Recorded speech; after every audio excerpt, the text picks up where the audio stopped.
This stock can be double in a year. जी हाँ दोस्तों, ये स्टॉक एक साल में डबल हो सकता है। हेलो दोस्तों, welcome back to our new learning video. दोस्तों आज हम एक स्टॉक की बात करने वाले हैं जो यहाँ से स्टॉक डबल हो सकता है। जी हाँ, स्टॉक का नाम है केपीआर मिल। और हम चलते हैं चार्ट की तरफ, इसकी डिटेल एनालिसिस करते हैं। तो दोस्तों अब आ गए हम चार्ट की तरफ। तो दोस्तों इस बार का स्टॉक ऑफ द वीक जो स्टॉक है वो है केपीआर मिल्स लिमिटेड।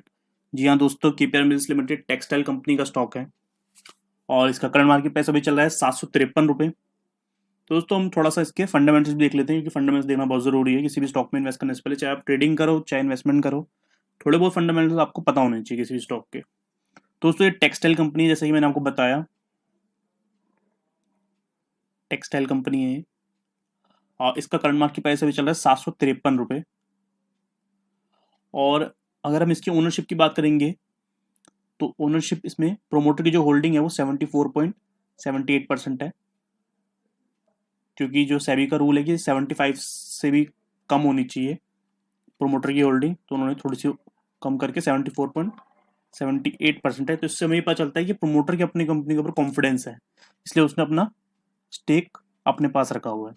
ठीक है, तो एक क्लिक हो गया अपना कि ओनरशिप स्ट्रेंथ है स्टॉक में। दूसरा, एफिशिएंसी की बात करें तो देखो यहाँ पे लिखा हुआ है the company knows very well the utilisation of its assets. तो एक ये भी होगी, एफिशिएंसी भी कंपनी की है। फाइनेंशियली वेरी स्टेबल है, क्योंकि the company possess stable growth history and a manageable depth. तो इतना कोई डेप्थ नहीं है और जो ग्रोथ है वो स्टेबल है।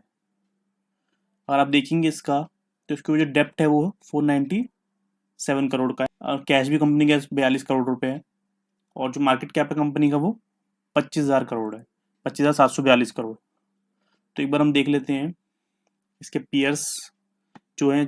इसके मेजरली जो पीयर्स हैं वो पेज इंडस्ट्री और वेदांत फैशन है। दोनों का अगर पी देखेंगे पेज इंडस्ट्री का तो 83 है, तो उसके कंपैरिजन में भी जो इंडस्ट्री टॉप इंडस्ट्री लीडर है वो पेज इंडस्ट्री है, तो उसका 83 है, तो इसका 50 है। तो उस हिसाब से भी इसमें भी, हालांकि 28 से ऊपर पी ज़्यादा माना जाता है, लेकिन एक्चुअल में पी ज़्यादा ही चलते हैं। जब बुल मार्केट के अंदर पी हमेशा ज़्यादा ही होते हैं। तो और हम देख लेते हैं इसकी प्रोमोटर होल्डिंग, मैंने आपको बताई दी 74% है। और डीआईए के पास बहुत माल है, डोमेस्टिक इंस्टीट्यूशनल इन्वेस्टर जो होते हैं उनके पास 14% स्टेक है, तो ये एक गुड साइन है। और पब्लिक के पास 7% है और एफआई के पास 3% है, तो ये भी एक अच्छा साइन है कि एफआई और डीआई ने भी ऑलमोस्ट 19% माल, 19% स्टॉक्स तो एफआई और डीआई के पास है, तो ये कॉन्फिडेंस और बढ़ाता है स्टॉक के ऊपर। एक बार इसकी पीएनएल भी देख लेते हैं दोस्तों। किस साइट पे मैं देख रहा हूँ, ये आप वेबसाइट पर सर्च कर सकते हो, ticker.finology। इस पे आप बस आपको सर्च करना है स्टॉक का नाम और आप उस स्टॉक का फंडामेंटल्स को जान सकते हो। एक बार हम पीएनएल की तरफ जाते हैं, इसमें पीएनएल में सेल्स वगैरह देख लेते हैं एक बार। दोस्तों अगर आप पीएनएल की तरफ देखोगे तो देखो कंटिन्यूसली इसकी सेल जो है वो इंक्रीज हो रही है। इस बार जो सेल है वो मार्च 2023 में वो 4,740 करोड़ है, और इसके अगेंस्ट में जो प्रॉफिट आया वो है 824 करोड़ बिफोर टैक्स जो है। ठीक है, तो ये तो हो गया हमारे फंडामेंटल। तो हम चलते हैं इसकी बार चार्ट की तरफ। तो दोस्तों ये है केपीआर मिल का चार्ट। इस स्टॉक के अंदर आप देखो इसने एक ब्रेकआउट किया है। ब्रेकआउट किन लेवल्स पे किया है इसने? ब्रेकआउट किया है इसने स्टॉक ने 716 के लेवल पे, 716 के लेवल पे। ये ब्रेकआउट कितने महीने का है? तो ये ब्रेकआउट है 18 महीने का। यहाँ पे इसने फर्स्ट अटेम्प्ट किया था जब इसने 2021 के अंदर दिसंबर के अंदर ट्राई करा था इससे ऊपर जाने का, तो उस तक भी ऑल टाइम हाई था स्टॉक, तो उस वक्त चला नहीं था स्टॉक, उसके यहाँ से रुक गया था, फाइनली से नीचे आना स्टार्ट कर दिया था। फिबोनाची रिट्रेसमेंट लेवल के हिसाब से 38% तक इसने करेक्शन करी और उसके बाद एक अपमूव स्टार्ट कर दिया स्टॉक ने, कि स्टॉक ने यू शेप बनाया। देखो एक यू शेप बना रहा है, ये और भी अच्छी बात है। यहाँ पे इसकी कितना स्ट्रॉन्ग है बता रहा है स्टॉक, और इस कैंडल ने इसको ब्रेकआउट दिया। उसके यहीं पे अगर आप देख रहे हो कि वॉल्यूम भी, तो वॉल्यूम भी काफ़ी अच्छे वॉल्यूम है इसके बाद, हाईएस्ट वॉल्यूम है जब इस ब्रेकआउट के वक्त, तो इसका ना ब्रेकआउट सक्सेसफुल हो सकता है। और दूसरा उसके बाद जब इसने जो नेक्स्ट कैंडल बनाई, ये डोजी टाइप कैंडल, अगर आप देखोगे इसने डोजी टाइप कैंडल भी बनाई, तो जो सेलिंग आई है, लेकिन सेलिंग आने के बावजूद भी स्टॉक नीचे नहीं आया, स्टॉक खड़ा हो गया वहाँ पे, क्योंकि ये इंपॉर्टेंट लेवल है, यहाँ पे हो सकता है स्टॉक खड़ा हो थोड़े दिन, थोड़े टाइम तक हो सकता है खड़ा हो सकता है स्टॉक, उसके बाद फर्दर मूव दे, क्योंकि यू शेप तो बना दिया, यू शेप का ये ब्रेकआउट ही है, ब्रेकआउट पॉइंट्स हैं यू शेप के, तो इसने यू शेप का ब्रेकआउट भी दे दिया, तो यहाँ से एक अच्छा मूव हम एक्सपेक्ट कर सकते हैं। अब वो मूव जो होगा वो सीधा आ जाएगा या कंसोलिडेशन करके आएगा, ये आने वाले टाइम में पता चलेगा। बाकी ज़्यादा चांसेस हैं कि क्योंकि मंथली चार्ट है तो उसे सीधा ही आना चाहिए मूव, क्योंकि इसने मंथली चार्ट पे एक बार क्लोज भी दे दिया, उसके बाद एक महीना सितंबर का पूरा महीना उसके ऊपर लेवल पे खड़ा रहा। और अगर ये स्टॉक एक बार थोड़ा सा नीचे भी आ जाता है तो भी इसमें बाइंग अपॉर्चुनिटी रहेगी, 700 के लेवल तक इसमें बाइंग अपॉर्चुनिटी है।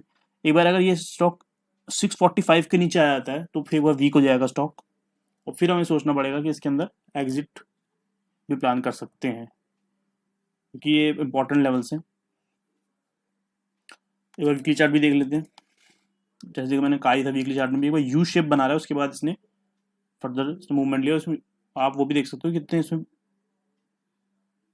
वॉल्यूम भी इसने काफ़ी, जब भी बाइंग आ रही है तो वॉल्यूम बहुत ज़्यादा आ रहे हैं, और जो सेलिंग आ रही है यानी कि तब वॉल्यूम कम है, ये भी आप देख सकते हो। एक बार डेली चार्ट भी देख लेते हैं। देखो डेली चार्ट भी आप देखोगे, यहाँ से जब इसने मार्केट में थोड़ा सा नीचे गया तो इतनी कोई वॉल्यूम नहीं है, विदाउट वॉल्यूम आ रहा है, बहुत कम वॉल्यूम, और जब ऊपर जा रहा है तो वॉल्यूम देखो कितना ज़्यादा आ रहा है, तो ये बहुत स्ट्रॉन्ग स्टॉक है।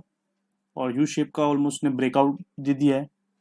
तो इस स्टॉक में आपको इन्वेस्ट कैसे करना है, देखो तो दोस्तों, जब भी आप इन्वेस्टमेंट के लिए आप स्टॉक बाय करोगे तो आपको कभी भी पूरा इन्वेस्ट नहीं करना होता, आपको कुछ हिस्सा इन्वेस्ट करना होता है, 20-25% आपको इन्वेस्ट करना होता है, उसके बाद मार्केट में आप देखो किस तरह से आपका स्टॉक परफॉर्म कर रहा है। अगर वो ट्रेंड बना के ऊपर जाने की कोशिश कर रहा है तो फिर उसमें आप 25% उसमें और ऐड कर सकते हो।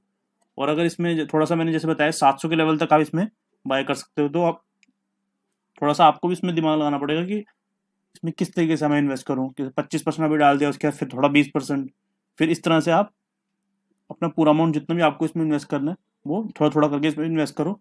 और इसका जो टारगेट निकल के आ रहे हैं वो मैं बता देता हूँ दोस्तों। जो टारगेट निकल के आ रहे हैं वो पहला जो टारगेट होगा वो होगा फिबोनाची रिट्रेसमेंट लेवल के हिसाब से निकाल रहा हूँ मैं।